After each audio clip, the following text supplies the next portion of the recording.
Angin dingin berhembus pelan ketika mobil kampus yang membawa 5 mahasiswa keperawatan berhenti di halaman belakang Rumah Sakit Jiwa Kartara Harja. Bangunan tua itu berdiri menjulang, dikelilingi pohon-pohon besar yang akar-akarnya mencuat dari tanah seperti tangan yang ingin keluar dari bumi. Di depan mereka, berdiri gapura berkarat dengan tulisan pudar, "Selamat datang di RSJ Kartara Harja Jiwa yang sakit, tapi masih manusia." Kelima mahasiswa itu, Dian, Hadi, Ica, Reza, dan Sinta, menatap bangunan itu dengan berbagai ekspresi.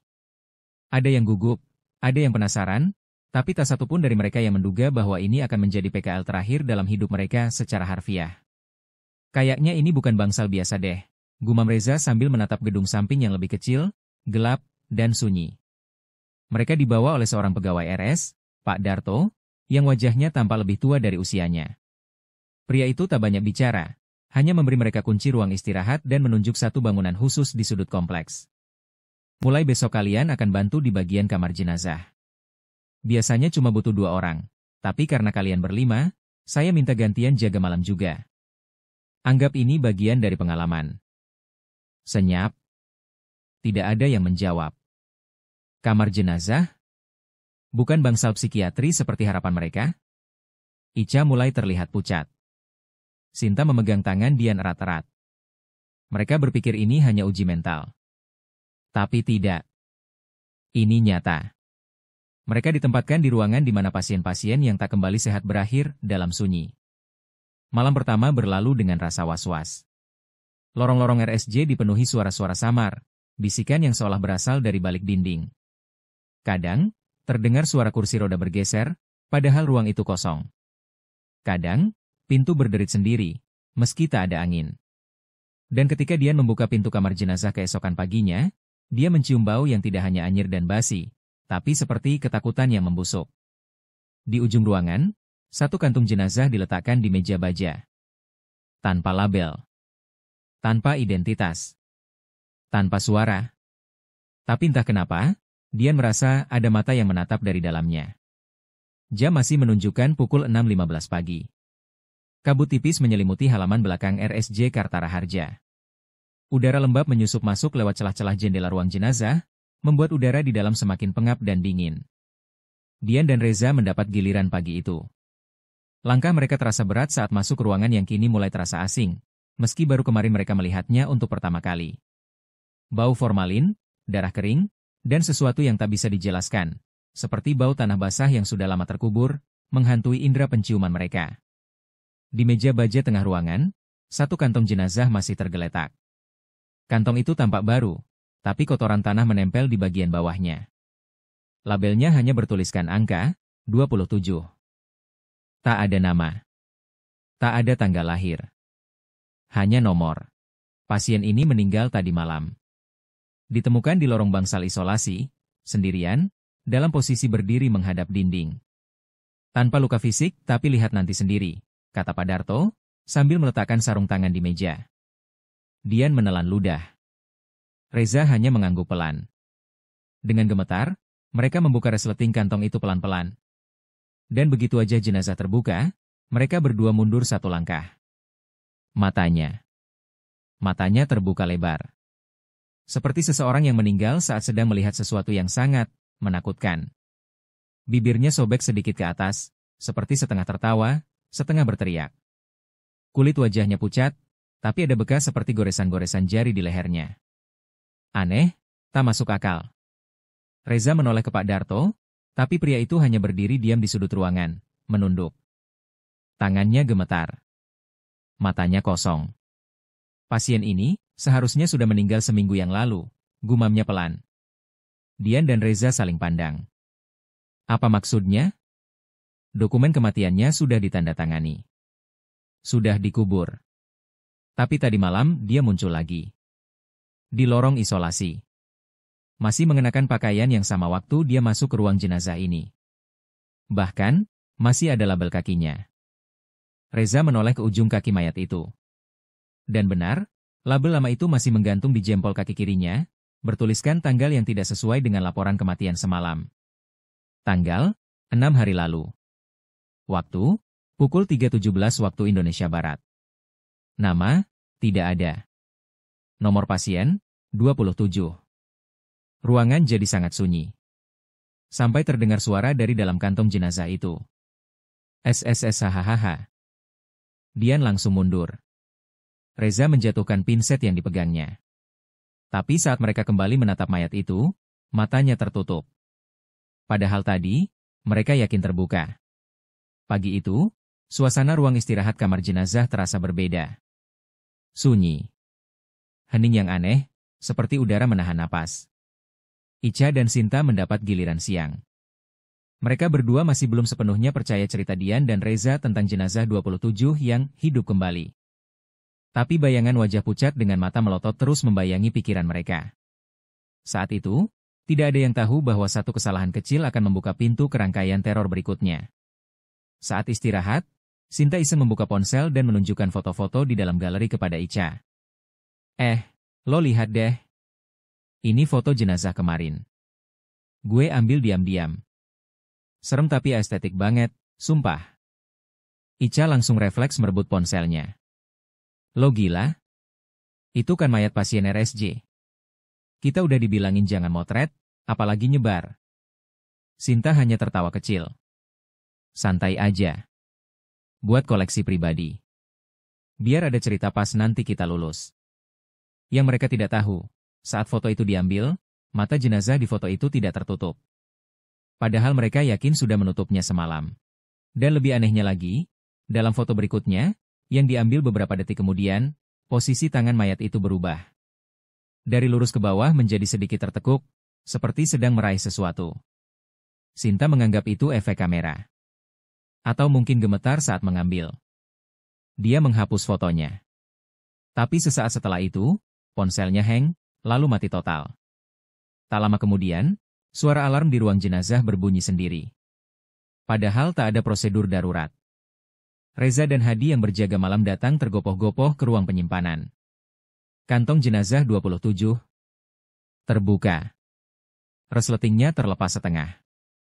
Tidak ada yang mengaku membukanya. Tidak ada CCTV yang merekam. Pak Darto dipanggil. Dengan wajah serius, dia hanya berkata satu kalimat. Saya sudah bilang. Jangan pernah mengambil apapun dari jenazah. Termasuk gambar. Termasuk kenangan. Malam itu, Sinta mengalami mimpi aneh. Dia berada di ruang jenazah. Tapi kali ini, ruangan itu lebih panjang, lebih sempit, dan tak ada pintu keluar. Di sekelilingnya, ratusan kantong jenazah tergantung di dinding. Dan dari salah satu kantong, keluar suara familiar. Kenapa kamu ambil aku, ke dalam dunia kamu? Saat Sinta menoleh, jenazah 27 berdiri di belakangnya. Mulutnya robek membentuk senyum panjang. Dari matanya menetes darah. Klik. Suara seperti shutter kamera. Dan saat Sinta terbangun, layar ponselnya menyala sendiri. Menampilkan foto dirinya sedang tidur, diambil dari posisi dekat wajahnya. Dengan bekas jari berdarah membentuk angka. 27. Malam itu, hujan deras turun di atas RSJ Kartara Harja. Petir menyambar beberapa kali, menerangi bangunan tua yang terlihat semakin menyeramkan dalam kilatan cahaya. Para mahasiswa PKL mencoba tidur di ruang istirahat sempit di lantai 2, tapi rasa lelah mulai tergantikan oleh rasa cemas yang menebal setiap harinya. Sinta terjaga lebih dulu. Ia duduk di sudut ruangan, memeluk lutut, dan matanya merah, terlihat seperti baru saja menangis. Ketika Ica terbangun dan melihat wajah sahabatnya, dia langsung tahu, mimpi itu datang lagi. Dia berdiri di sudut ruangan, lihatin aku, mukanya makin rusak, Ca. Kayak dagingnya leleh, bisik Sinta. Ica hanya bisa menelan ludah. Karena malam itu, dia juga memimpikan hal yang sama. Pagi harinya, saat mereka semua berkumpul, satu hal jadi jelas. 5 orang mahasiswa itu mengalami mimpi yang sama, di malam yang sama. Dalam mimpi itu, mereka semua berada di ruang jenazah. Namun suasananya jauh lebih gelap, lebih dingin, dan dipenuhi bisikan samar. Kantong jenazah 27 selalu ada di tengah ruangan. Tapi kini, ia tak lagi diam. Dia berbicara. Pelan. Tapi kalimatnya selalu sama di tiap mimpi mereka. Aku belum mati di kepala kalian. Jangan bangunkan yang sudah diam. Tapi kalian sudah membuka pintunya. Reza, yang awalnya paling skeptis, kini mulai ketakutan. Ia menunjukkan bekas cakaran kecil di dadanya saat bangun pagi itu. Gue tidur pakai kaos daleman dan jaket, tapi ini muncul entah dari mana. 3 garis. Panjang. Kayak kuku manusia. Dian mulai menelusuri catatan kematian pasien 27 dari arsip lama di ruang administrasi. Ia menemukan kejanggalan, tidak ada pasien bernomor 27 dalam daftar resmi. Tidak satupun staf RSJ mau membahas soal itu. Bahkan saat dia mencoba bertanya ke perawat senior, wanita itu langsung menutup berkas dan berkata dengan suara bergetar, "Sudah, jangan cari dia. Nomor 27 bukan pasien. Dia penunggu." Malam berikutnya, mimpi itu kembali datang. Tapi kali ini, satu persatu dari mereka tidak hanya mimpi tentang mayat itu. Mereka mulai mimpi melihat satu sama lain, meninggal. Dalam versi yang berbeda. Dalam ruang yang sama. Dalam lorong yang sama. Reza melihat Hadi menggantung di ruang pendingin. Ica melihat dirinya sendiri berada di dalam kantong jenazah. Dian mendengar suara langkah kaki di lorong mimpinya. Tapi waktu ia menoleh, yang berjalan adalah dirinya sendiri, dengan wajah setengah hancur. Dan saat mereka semua terbangun, jam ponsel mereka menunjuk waktu yang sama, pukul 3.17 waktu Indonesia Barat. Waktu yang sama dengan waktu kematian mayat 27. Hari-hari mereka di RSJ Kartara Harja mulai terasa seperti hukuman. Setiap malam diliputi mimpi yang sama. Setiap siang dilalui dengan rasa was-was. Semua orang kelelahan, tapi tidak berani bicara. Mereka takut dianggap terlalu jauh larut dalam sugesti, atau lebih buruk, gila seperti pasien-pasien di bangsal isolasi. Namun, malam itu, teror tidak lagi hanya dalam mimpi. Hadi mendapat shift malam di ruang pendingin. Reza ikut menemani, karena mereka semua sepakat, tidak boleh ada yang sendirian lagi. Pukul 1.47 waktu Indonesia Barat. Hujan turun lagi. Suara hujan menetes dari atap asbes, menggema seperti ketukan. Di dalam ruang jenazah, lampu neon sempat berkedip beberapa kali sebelum mati total selama 5 detik. Saat menyala kembali, Reza menyadari sesuatu. Kantong jenazah 27, bergerak sedikit. "Lo, lihat itu gerak barusan?" tanya Reza pelan. Hadi menahan napas. Tapi sebelum sempat menjawab, mereka mendengar suara ketukan dari dalam salah satu lemari mayat. Tok. Tok. Tok. Perlahan, mereka mendekat. Tapi bukan dari lemari yang menyimpan jenazah 27 suara itu berasal. Tok. Tok. Tok. Tok. Buka. Buka. Suara bisikan terdengar. Bukan dari mulut. Tapi dari dinding. Atau langit-langit. Atau entah dari mana. Reza gemetar. Hadi mendekat ke pintu keluar. Tapi tiba-tiba, bruuk. Sesuatu seperti menghantam dari dalam kantong 27. "Gue nggak mau di sini lagi," teriak Hadi. Mereka lari keluar ruang jenazah dan tidak kembali hingga pagi. Besok paginya, suasana lebih mencekam lagi. Karena Hadi tidak ditemukan. Dia terakhir terlihat duduk di depan ruang istirahat, menunggu giliran mandi. Tapi saat dipanggil oleh Pak Darto, tidak ada jawaban. Ruang mandi kosong. Loker tempat bajunya terbuka. Ponselnya tertinggal di meja. Sinta menemukan sesuatu yang membuat semua orang langsung panik. Rekaman suara terakhir di ponsel Hadi. Durasinya 17 detik. "Gue ngerasa kayak ada yang ngikutin gue ke kamar mandi, suara napasnya deket banget. Nih, denger ini." Hening, lalu terdengar suara napas berat, lalu. "Kamu berikutnya." Rekaman terputus. Tim keamanan mencari ke seluruh gedung. Tapi kamera pengawas di sekitar kamar mandi dan lorong menuju kamar jenazah semuanya gelap total dari pukul 1.47 hingga pukul 3.17, waktu yang sama seperti selalu. Di loker Hadi, terselip satu kertas kecil, seperti disobek dari buku catatan rumah sakit. Isinya hanya satu kalimat, ditulis dengan tinta merah, "Satu sudah cukup."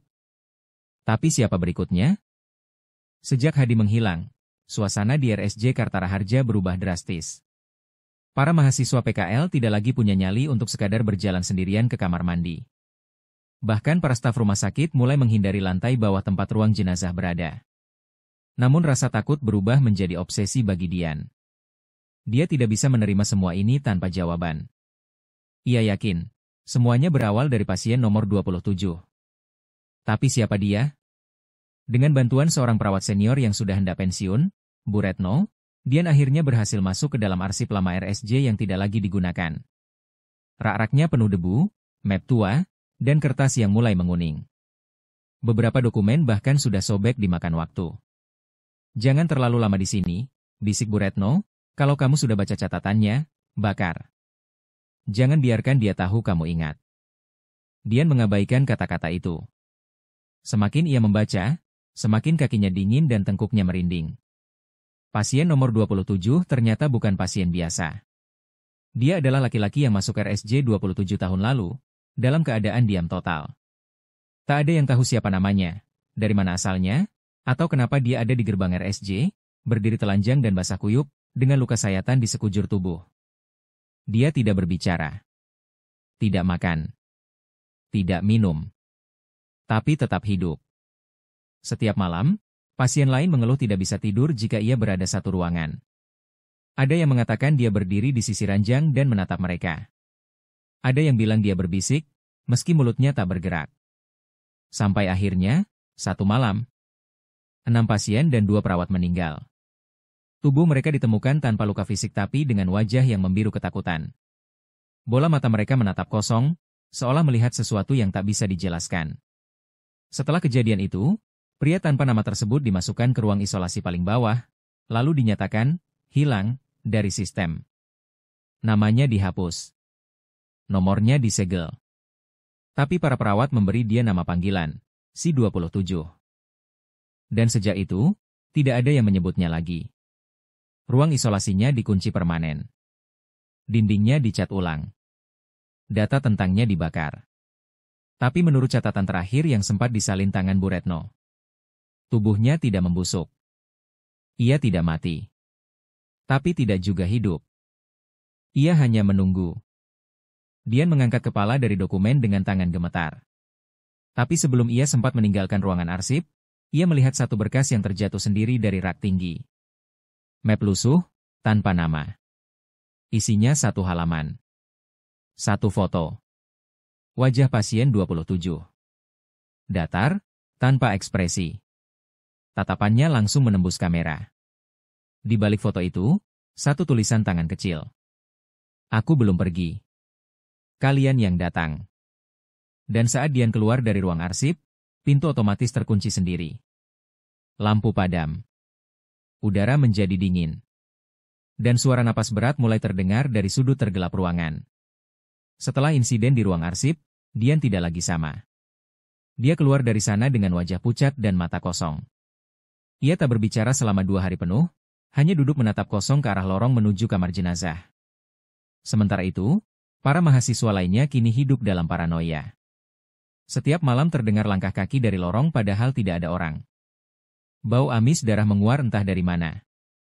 Beberapa perawat mengundurkan diri diam-diam.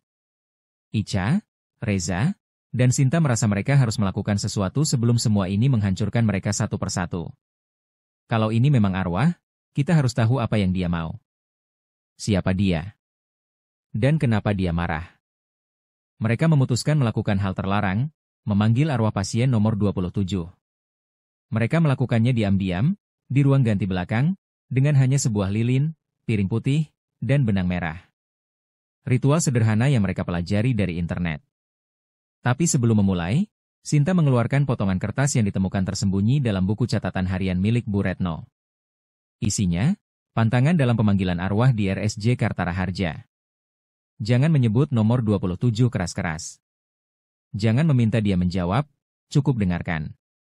Jangan buka pintu belakang ruang jenazah. Jika jam menunjukkan pukul 3.17, segera akhiri ritual. Tapi ritual mereka justru dilaksanakan pukul 3.10. Saat jarum jam bergerak ke pukul 3.13, api lilin mulai goyah meski tak ada angin. Pukul 3.14, benang merah mulai bergetar sendiri di atas piring. Pukul 3.15, seseorang, atau sesuatu, mengetuk pintu ruang ganti dari luar. Pukul 3.16, lilin padam. Napas mereka tercekat. Ruangan gelap total. Aku tidak dipanggil. Tapi kalian memaksa. Suara itu terdengar serak, berat, dan datang dari dalam kepala mereka. Pukul 3.17, pintu ruang ganti terbuka sendiri. Dan saat mereka berbalik, mereka semua melihatnya. Pria tanpa mata, berdiri di ambang pintu. Darah menetes dari pelipisnya. Daging wajahnya mengelupas. Tapi mulutnya tersenyum. Dan ia menunjuk ke arah lorong ruang jenazah. Sudah waktunya membuka pintu itu, tempat aku dikurung. Panik, mereka mencoba kabur, tapi Reza tersandung dan kepalanya terbentur meja logam. Saat dia terbangun beberapa detik kemudian, ruangan itu kosong. Icha dan Sinta menghilang. Di depan Reza, sebuah petunjuk ditinggalkan. Sebuah kunci tua, berkarat.